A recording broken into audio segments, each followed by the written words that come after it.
kama ambavyo tunaendelea kuzipa uzito mechi mbili zilizobakia ili kuhakikisha wanaona umuhimu wake na kwamba wanafanya ambayo Watanzania wapenzi wa soka na hata ambao sio wapenzi wa soka, kwa sababu hii ni sifa ya nchi kwa ujumla tunachokitarajia.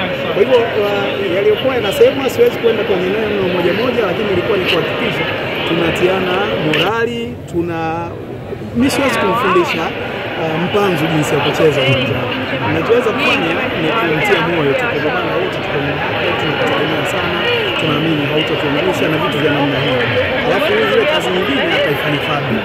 Sawa sawa, na ndio kitu ambacho tumekifanya. Mimi nachukua fursa hii kuwashukuru sana wapenzi wa mpira wa Tanzania, kwa sababu nafahamu Simba imefika hapa ilipo kwa sababu ya kuungwa mkono. Na jana Tanzania wanaoishi South Africa wametoka miji mbalimbali bila kujali itikadi zao za imani zao za kimpira, wamekuja pale na wote wanaisupport Simba kwa sababu walikuwa wanaisupport Tanzania.